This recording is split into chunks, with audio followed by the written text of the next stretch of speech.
മണിക്ക് ശേഷം രാത്രി 10 മണി വരെ നീണ്ടു നിൽക്കുന്ന വാർഡ് സമ്മേളനം. അതിലൊരു 50 ആളുകളിൽ ചുരുങ്ങാത്ത പ്രാതിനിധ്യം നിർബന്ധമായിട്ടും ഓരോ വാർഡുകളിലും ഉണ്ടാവണം.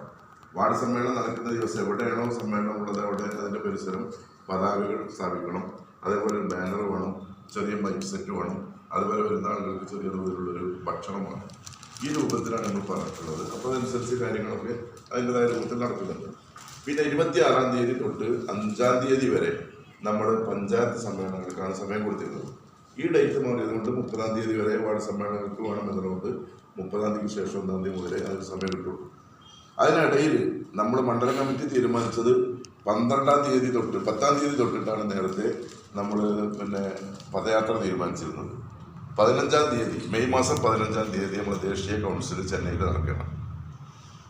അതുപോലെ തന്നെ 25-ാം തീയതി ഡൽഹിയിലുള്ള കായികമില്ലത്ത് ഓഫീസിൻ്റെ ഉദ്ഘാടനമുണ്ട്. അപ്പോൾ അതുമായി ബന്ധപ്പെട്ട് നമ്മൾ ഉദ്ദേശിക്കുന്ന നേതാക്കളൊക്കെ അവിടേക്ക് പോകുമെന്നുള്ളത് കൊണ്ട് അത് നമുക്ക് കുറച്ച് നേരത്തേക്ക് കൊണ്ടുവരേണ്ടി വന്നു. അങ്ങനെയാണ് മെയ് മാസം 4-ാം തീയതി തൊട്ട് 10-ാം തീയതി വരെയാണ് തീരുമാനിച്ചത്. അപ്പോൾ അതുകൊണ്ട് തന്നെ ആ സമയം അങ്ങനെ നമ്മൾ തിരഞ്ഞെടുത്തത് കൊണ്ട് പഞ്ചായത്ത് സമ്മേളനങ്ങളൊക്കെ നമ്മുടെ പരിപാടികൾക്ക് ശേഷമാണ് വരിക. അപ്പോൾ 4-ാം തീയതി തൊട്ട് മണ്ഡലം മുസ്ലിം ലീഗിൻ്റെ നേതൃത്വത്തിലുള്ള 7 ദിവസം നീണ്ടു നിൽക്കുന്ന പദയാത്രയാണ്. 4-ന് പുലാമന്തോട് നിന്ന് ഇൻഷാ അല്ലാഹ് സാദിഖ് അലി ശിഹാബ് തങ്ങൾ തുടക്കം കുറിക്കും. അത് കഴിഞ്ഞ് 5-ാം തീയതി ഏലംകുളത്തും 6-ാം തീയതി ആലിപ്പറമ്പിലും 7-ന് താഴെക്കോടും 8-ന് വട്ടത്തിലും 9-ന് മേലാറ്റൂരും 10-ന് സമാപനം എന്നുള്ള മുനിസിപ്പാലിറ്റിയിൽ 4 മണിക്ക് ശേഷമാണ് ഈ ജാഥ ആരംഭിക്കുക. അത് കൃത്യമായിട്ട് നമ്മൾ സ്ഥലം കാര്യങ്ങളൊക്കെ തീരുമാനിച്ചു. പുലാമന്തോട് പാലൂരിൽ നിന്ന് ആരംഭിച്ച് വളപുരത്താണ് സമാപിക്കുന്നത്. അതേപോലെ തന്നെ ഏലംകുളത്ത് നിന്ന് ആരംഭിച്ച് ചെറുകരയാണ് സമാപിക്കുന്നത്. ആലിപ്പറമ്പിൽ ആലമങ്ങാട് നിന്ന് ആരംഭിച്ച് തൂതിയിലാണ് സമാപിക്കുന്നത്. താഴെക്കോട് നിന്ന് ആരംഭിച്ച് അമ്മരിക്കാടാണ് സമാപിക്കുന്നത്. വട്ടത്തൂർ തേരക്കാട് നിന്ന് ആരംഭിച്ച് വട്ടത്തൂരാണ് സമാപിക്കുന്നത്. അതുപോലെ തന്നെ മേലാറ്റൂർ സായിമ്പടിയിൽ നിന്ന് ആരംഭിച്ച് മേലാറ്റൂരാണ് സമാപിക്കുന്നത്. മുനിസിപ്പാലിറ്റിയിൽ പൊന്നാവർഷി ഇടുക്കുമുഖത്ത് നിന്ന് ആരംഭിച്ച് ഇവിടെ ടൗൺ സ്ക്വയറിലാണ് സമാപിക്കുന്നത്. അപ്പോൾ ഈ രൂപത്തിൽ ജാഥാ റൂട്ടുകളും കാര്യങ്ങളൊക്കെ നമ്മൾ തീരുമാനിച്ചു കഴിഞ്ഞു. അപ്പോൾ അതിൽ നമുക്ക് സ്ഥിരാംഗങ്ങളായിട്ട് നമുക്ക് 150 ആളുകളോട് ഷൗക്കത്ത് വിശദീകരിച്ചു കഴിഞ്ഞു. 150 ആളുകൾ വേണം. 150 ആളുകൾ എന്ന് പറഞ്ഞാൽ നമ്മൾ കഴിഞ്ഞ ദിവസം മണ്ഡലം കമ്മിറ്റി കൂടിയിരുന്നു. ആ മണ്ഡലം കമ്മിറ്റിയിൽ നമ്മൾ ഓരോ പഞ്ചായത്തുകൾക്കും ടാർഗറ്റ് കൊടുത്തിരിക്കുന്നത് 30 വീതം ആളുകളാണ്. അപ്പോൾ 210ഓളം ആളുകൾ ഉണ്ടാവും. സ്വാഭാവികമായിട്ടും നമുക്കറിയാം പല കാരണങ്ങൾ കൊണ്ട് ആളുകൾക്ക് പങ്കെടുക്കാൻ പറ്റാത്തതുണ്ടാവും. താല്പര്യം ഉണ്ടെങ്കിലും എന്തെങ്കിലും അസൗകര്യം കാരണം ഏതെങ്കിലും ദിവസങ്ങളിൽ പങ്കെടുക്കാൻ പറ്റാത്ത ആളുകളുണ്ടാവും. അങ്ങനെ ആർക്കെങ്കിലും പങ്കെടുക്കാൻ പറ്റാതിരുന്നാൽ പോലും 150-ൽ കുറയാത്ത പങ്കാളിത്തം ഉണ്ടാവണം എന്നുള്ള നിലക്കാണ് ആ ഒരു ടാർഗറ്റ് കൊടുത്തിട്ടുള്ളത്. ഇനിയിപ്പോൾ നമ്മളെ സംബന്ധിച്ചിടത്തോളം പഞ്ചായത്ത്, ഇപ്പോൾ ഉദാഹരണത്തിന് ആലിപ്പറമ്പ് പഞ്ചായത്ത് അല്ലെങ്കിൽ താഴെക്കോട് പഞ്ചായത്തിലെ മണ്ഡലത്തിൻ്റെ ഭാരവാഹികളൊന്നും അല്ലാത്ത ആളുകൾക്ക് എല്ലാ പഞ്ചായത്തിലെയും ജാഥാംഗമായിട്ട് പോരണം എന്ന് നമ്മളത്ര താല്പര്യം ഉണ്ടാവില്ല. കാരണം നമ്മൾ മണ്ഡലം തരത്തിലുള്ള ഭാരവാഹികളും നേതാക്കളുമാണ്. അപ്പോൾ അതുകൊണ്ട് അവർക്ക് എന്തെങ്കിലും കുറവ് വന്നാൽ പോലും മണ്ഡലത്തിൻ്റെ പ്രതിനിധികളായിട്ട് പേര് തന്ന ആളുകൾ നിർബന്ധമായിട്ടും ഉണ്ടായിരിക്കണം എന്നുള്ളതാണ് നമ്മൾ ഉദ്ദേശിക്കുന്നത്. അപ്പോൾ അതുകൊണ്ട് STU 25 ആളുകളുടെ പ്രാതിനിധ്യം ഈ സ്ഥിരാംഗങ്ങളായിട്ട് നൽകേണ്ടതുണ്ട്. അതേപോലെ തന്നെ യൂത്ത് ലീഗും MSF-ഉം അതൊക്കെ പഞ്ചായത്തിൻ്റെയും 30-ൽ പെടുത്തിയാൽ മതി. പക്ഷേ സെപ്പറേറ്റ് ലിസ്റ്റ് തരണം. സെപ്പറേറ്റ് ലിസ്റ്റ് വേണം. STU-ൻ്റെ ആളുകൾ ആരൊക്കെയാണ്? പുലാമന്തൂർ പഞ്ചായത്തിൽ, താഴെക്കോട് പഞ്ചായത്തിൽ, ആലിപ്പറമ്പ് പഞ്ചായത്തിൽ, അങ്ങനെ 25 ആളുകളുടെ ലിസ്റ്റ് നമുക്ക് തന്നാൽ മതി. പഞ്ചായത്തിൻ്റെ 30 ആളുകൾ അതിൽ ഉൾപ്പെടുത്തി ചെയ്താൽ മതി.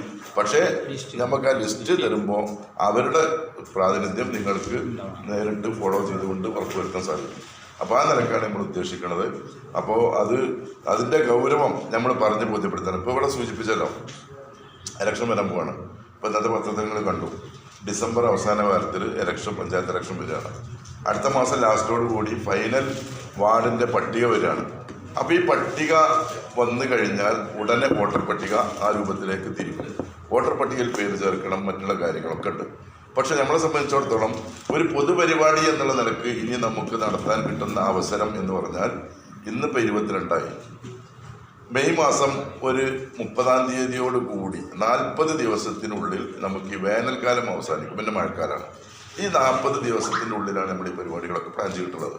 അപ്പോൾ ഈ സമയം എന്ന് പറഞ്ഞാൽ നമുക്ക് പഞ്ചായത്ത് ഇലക്ഷന് മുന്നോടിയായിട്ട് മുസ്ലിം ലീഗ് എന്ന രാഷ്ട്രീയ സംഘടനയ്ക്ക് അതിൻ്റെതായ സെറ്റപ്പിൽ ഒരു പരിപാടി നടത്താൻ കിട്ടുന്ന ഏറ്റവും അവസാനത്തെ അവസരമാണ്.